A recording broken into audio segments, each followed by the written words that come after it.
বাবা যে আমাকে ফুলের মালা দিল, জন্ম পড়েছে বাবাকে লাল গেঞ্জি। কবিতা মা একবারে কবিতা শুনে নেবো।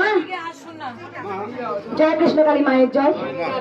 একবার দাঁড়াও মা। এই মা অনেক উপকার পেয়েছে। আমি আজকে প্রচুর ভক্ত উপকার পেয়েছে, মানে একটা ভিডিও করিনি, শুধু লাইভ করেছি। একটা হচ্ছে মায়ের গলায় মালা খুলেছি আর মাকে পুজো করেছি, সেটা লাইভ করেছি। কারণ বেশি আমি কথা বলতে চাইছি না, শরীর অসুস্থ হয়ে যাচ্ছে। এই অনেক উপকার পেয়েছি, আমি শুনে পেয়েছি। আমি অনেক উপকার পেয়েছি। আমার ঝিঝি পোকার মতন অনেক দিনের ডাক ছিল। আমি এই মোবাইল দেখে মা স্মরণ করে আমার এখন ওই ঝিঝি পোকার ডাক্তার নেই, ডাকের দিয়ে অনেক ভালো আছি। আমি নিরাপদে আসছি। আমি এটা নিয়ে চারবার এসছে মা।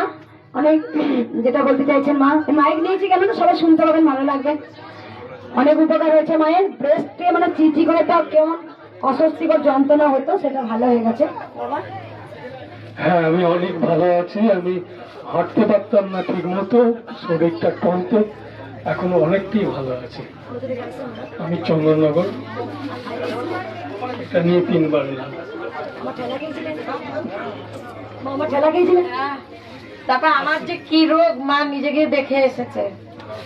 আমি ঠেলা দিই বাবা, বাবার কাছে একটা ফল না, বাবার কাছে একটা ফল না, কিচ্ছু নেবে না মা। জবা ফুল খাবেন, কপালে দিদি হবে না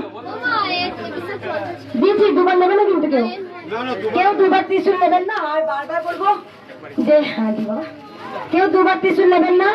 আর আমাকে কেউ প্রণাম করবেন না, আমাকে কেউ প্রণাম করবেন না। কি দিয়েছে? চলে যান। অ্যাকচুয়ালি ওনার ব্যাপারে জিজ্ঞেস করতে